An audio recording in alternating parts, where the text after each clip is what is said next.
So we're here with Rod Bushfield. Yeah, good to see it. Thanks for having me. We're here to shoot snake oil.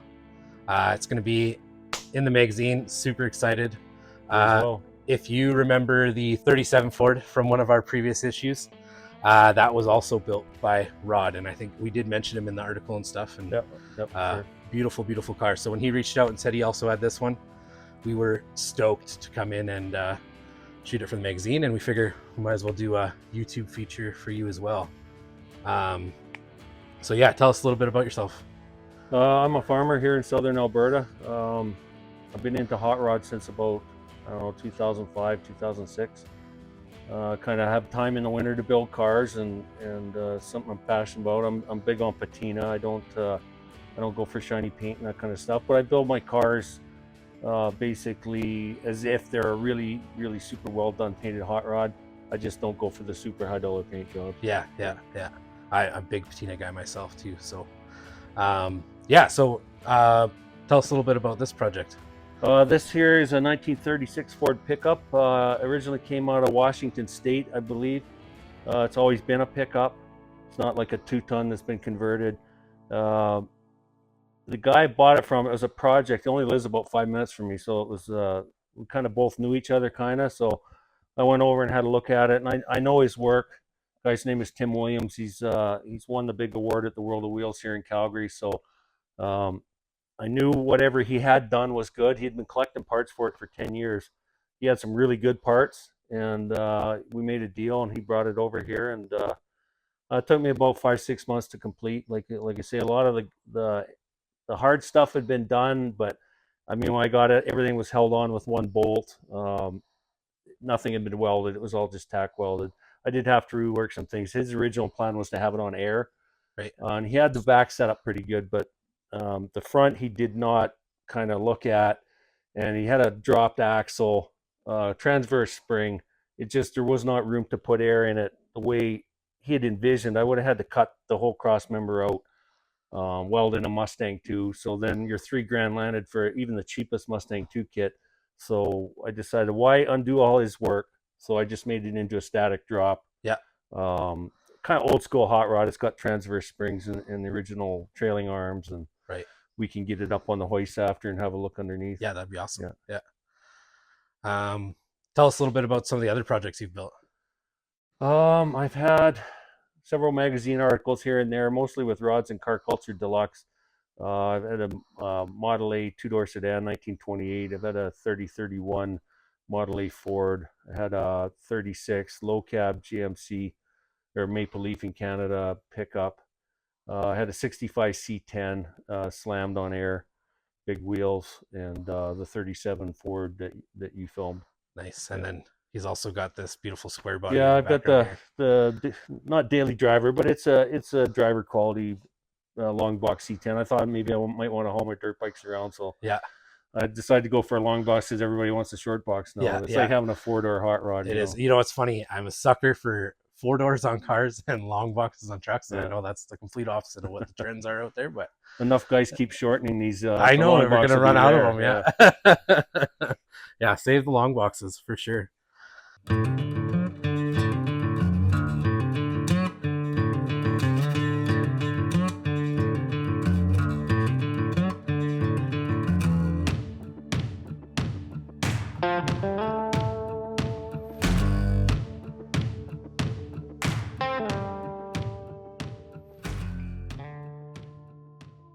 Yeah, so walk us through what you got going on in the engine bay here. Okay, so this truck has the heart of an '89 Camaro. It's a 350, had a ramjet intake on it. In the Camaros in those years, if you had the 350, you had an automatic transmission. I've got the Borg Warner T5 behind it, which would have been a 305. Yeah. But basically, the ramjet was one of those big things with a mass air meter at the front or whatever, and there was no room for it, and I kind of wanted to go old school. The guy had already bought these Moon Eyes valve covers, so I was able to find an intake from Summit Racing, because these are very specific engines. It's like a precursor to the Vortec. Okay. So like 86 to 90 something. Right. They were only made 4 or 5 years. Hard to find a 4-barrel intake. I was able to find one at Summit Racing, and then I'm using a vintage speed adapter, Charlie Price's vintage speed. He's pretty famous in the States for this kind of stuff.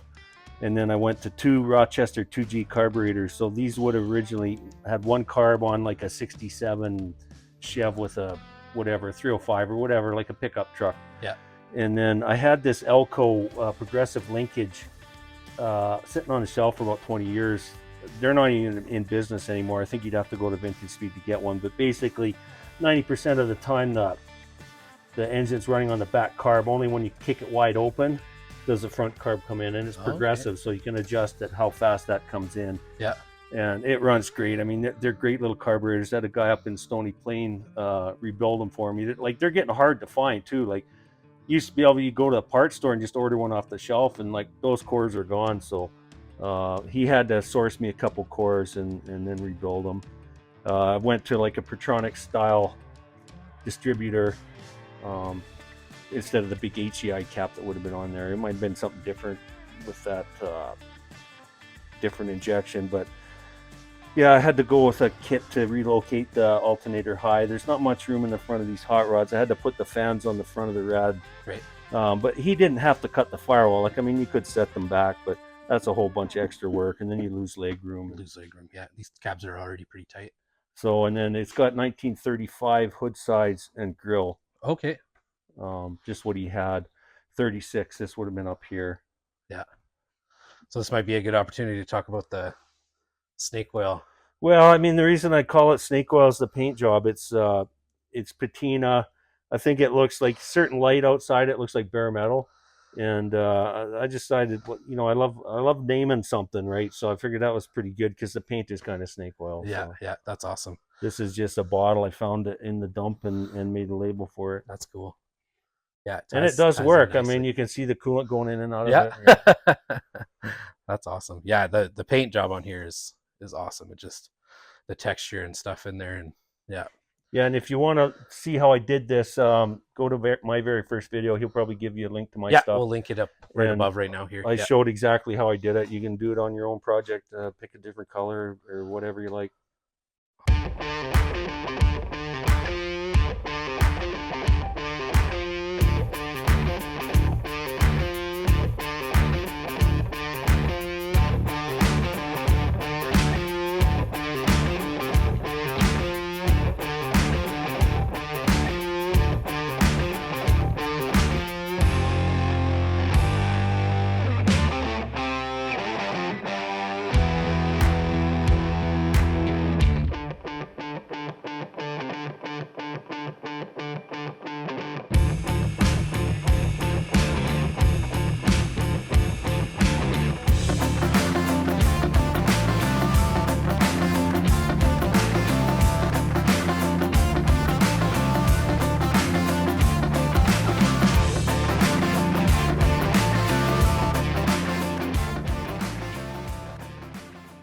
So this is 1935 Ford grill, really nice grill. He bought it off eBay like 10 years ago, and it was $1,000 USN.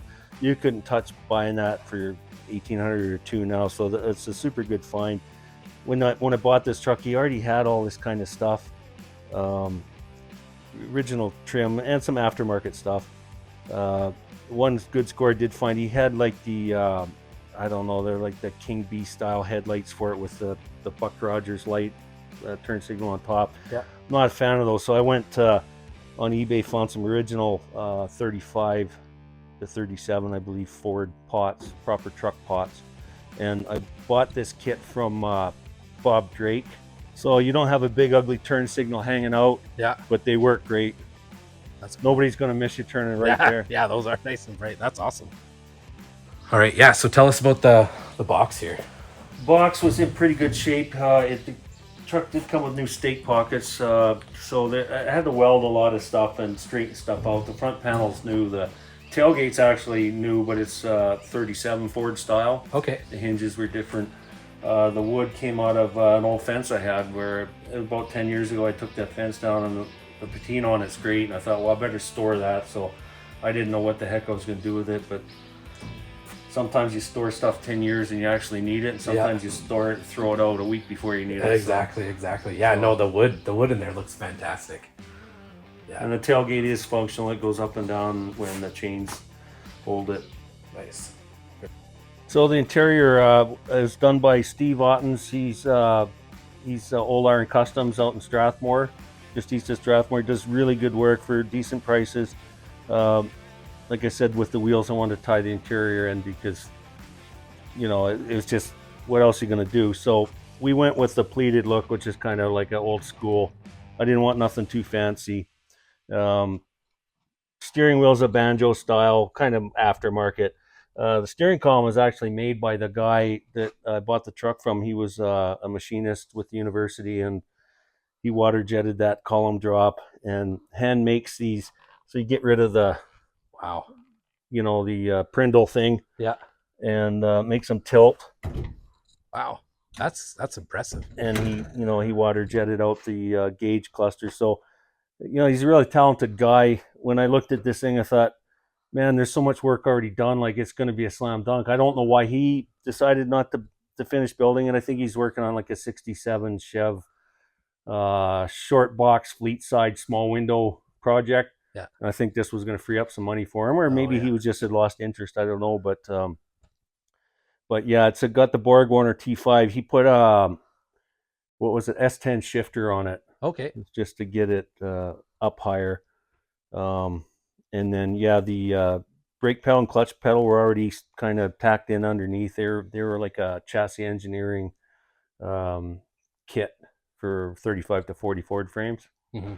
So yeah, other than that, he had the gauges there. I did end up having to go with a GPS Speedo because the tail shaft on this T5 was set up for a speedometer cable, but the gauge package needs a VSS, vehicle speed sensor. Right. So to eliminate all that headache of having to change the tail shaft and all that stuff, I just went with a GPS Speedo, and they work great. Awesome. And here's one feature I got to show you. Really neat engineering for back in the day, but if you watch it, the front corner, I think they call them a smoker's window. See how they come back? Oh yeah. Just a half inch. Yeah. Give you a little That's cool. little ventilation, right? Yeah.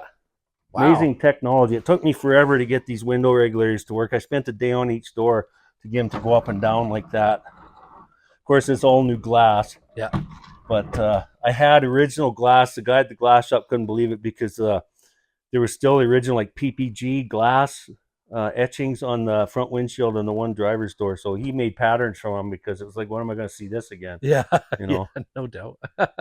But yeah, they're goofy back in the day. If you want to lock it, you'd put this that way, would lock this door. Oh wow. And then you'd have to get out the other door, and there's actual key. But yeah, that's cool. And it's the doors shut like they did in 1936. You got to slam them a bit. Yeah. I didn't mess with the gaps. Like, I know a real fancy shop would fix things, but like the gap's good here, belt line's good, but then look at the gap down here. A little tight. It's and it was probably like that from new. Oh yeah, I mean that's the way they were built. They weren't worried about it, but I think the one thing you notice when we go for a drive later is the wind noise. Like, these were not meant to do 70 miles an hour. So like at 35, 40 miles an hour, you can have a conversation. Once you get over 50, 55, forget it. It's just like being on a roller coaster. Yeah. Oh, that's awesome. And the mirrors here, these are off a car. The truck ones are just straight. Okay. But a lot of times it's like, especially after the pandemic, it's what you could get. Like, I was having a hard time finding stuff like that.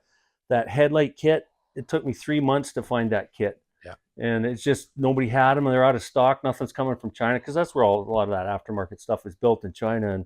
And like even the door handles, I think they're 35 Ford car. Okay, yeah. But as long as the bolt holes here line up, yeah, they work. So it's a bit of this and that on this truck. Not everything is 1936, but that keeps guys that really know what they're looking at guessing sometimes. You go to a show, and like one guy will never know the difference, and another guy spots it right away. Yeah. Was there quite a bit of body work or anything like that to do? There is some filler in it here and there. I had some rust repair to do, especially down under this fender. It was rusted out on the cowl on both sides. The rockers were completely rusted. Fortunately, it came with the rockers. I had to weld those in. I have done some body work to I wanted to make it look like kind of a really nice survivor truck. So it's not perfect by any means. I mean, my body work's terrible. like the running boards were new, so they're perfect, but the front fender, you can see there's all kinds of dents I left. Yeah. I kind of wanted it to look like something I dragged out of a barn or Oh, a field. 100%. Yeah. You know, and I don't have the skills to make that perfect. And if I did make it perfect, then I wouldn't want to drive it. So Yeah. Anyone who follows most of the stuff we get excited about on the channel knows that we love patina and we love dents. you and all either that get stuff. it or Yeah. you don't. Like some guys, like I went to the first show I took this do the spring. I heard some old farmer walk by. He's like, "Yeah, you got everything right except the paint." Yeah. You know, and it's like you either get it or you don't. Yeah. I'm fine with that, but like I say, some of the muscle car guys that spent 20 or 30 grand on a paint job, they really just do not like this at all. But Yeah.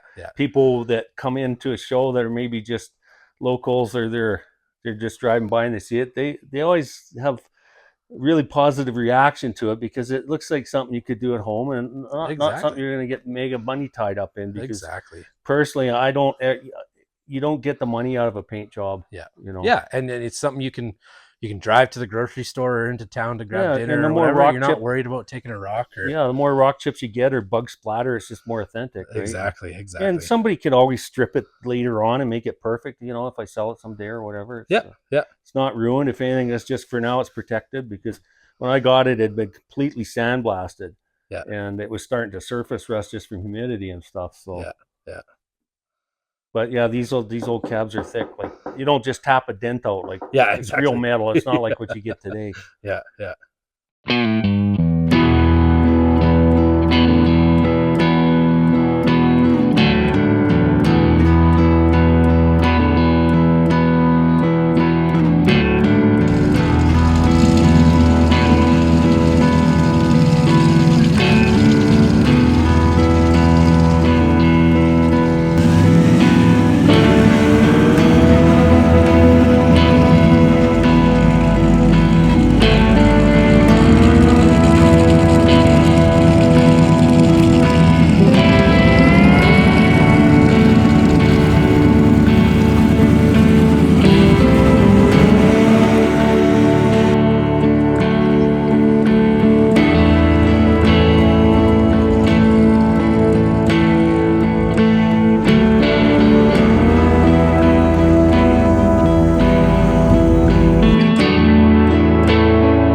Okay, so yeah, what's going on under here?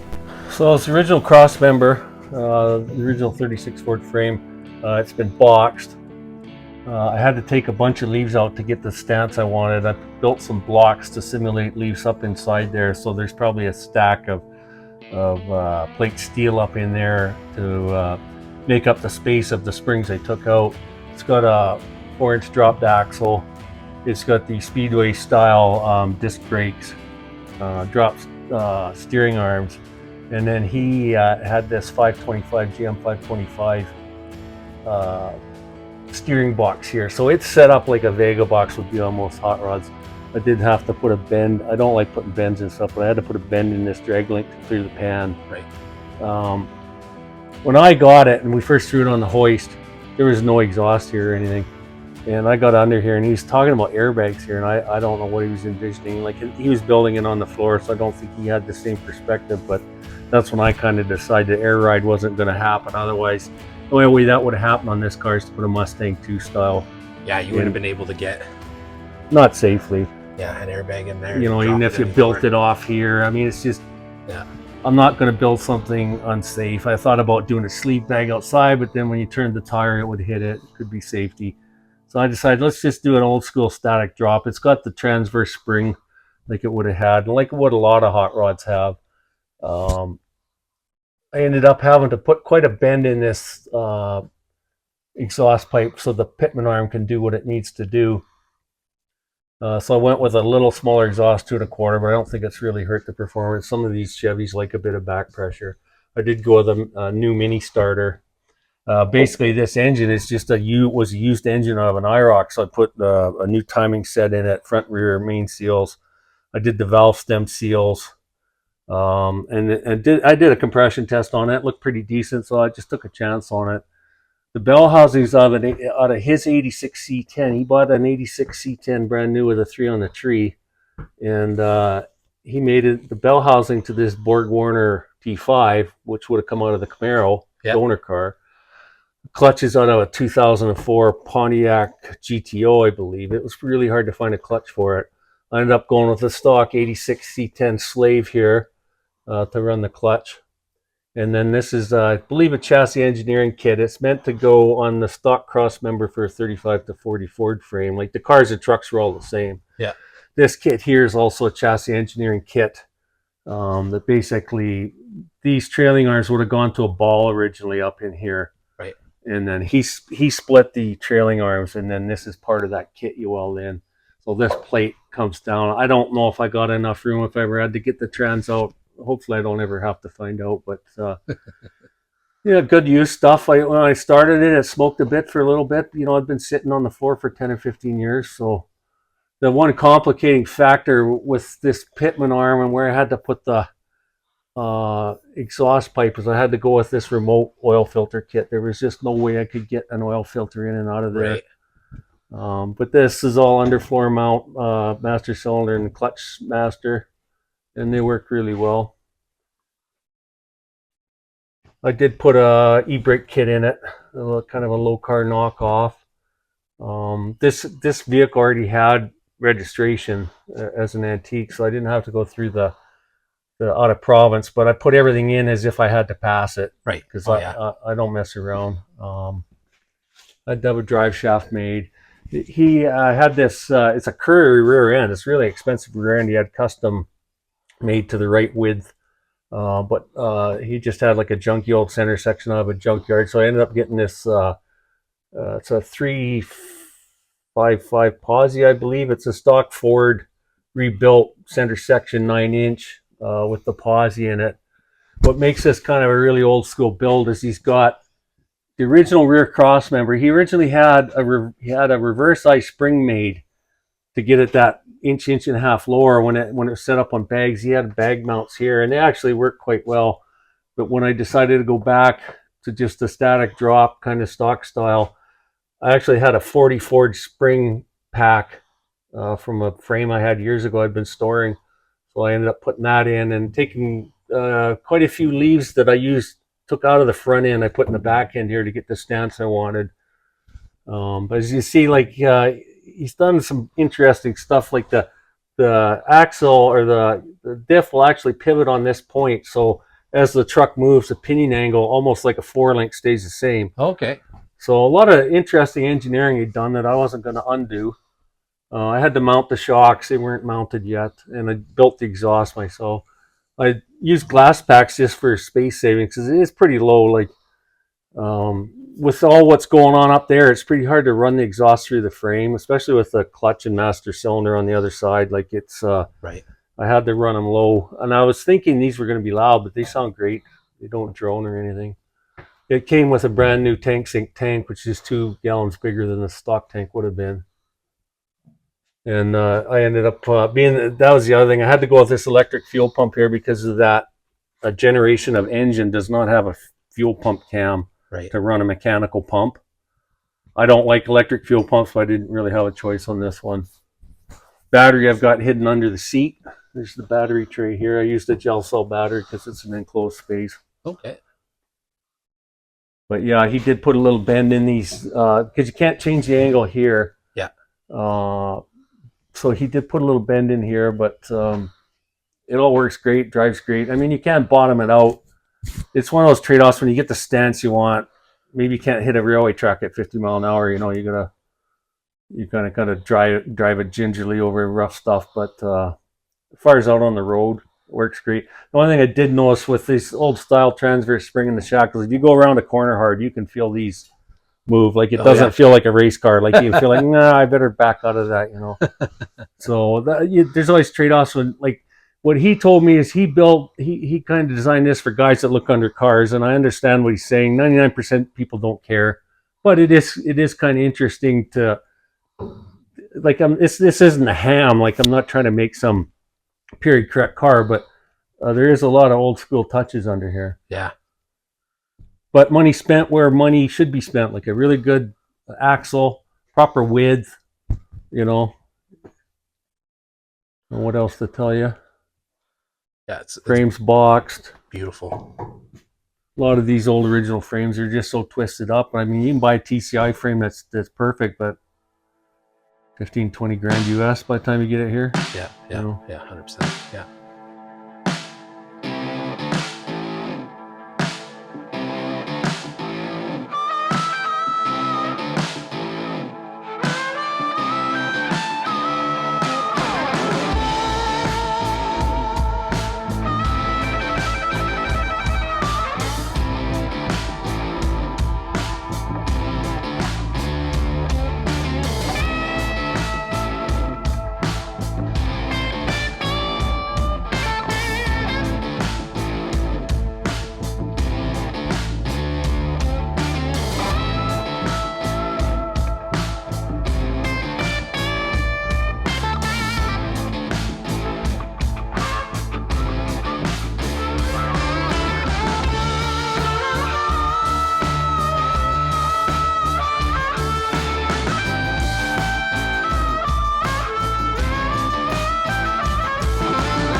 So the one thing about these 30s cars is they're not aerodynamic.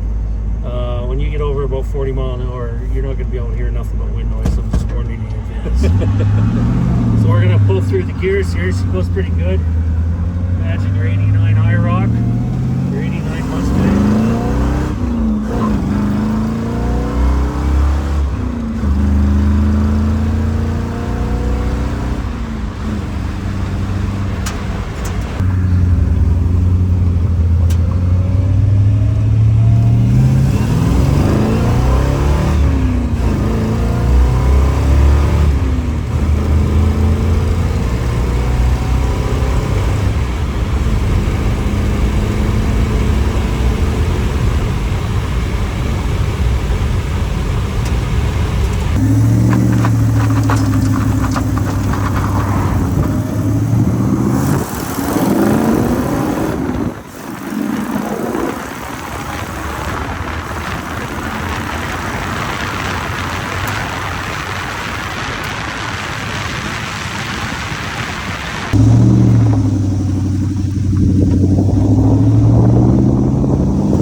When I was a kid, my dream car was a 40 Ford Coupe.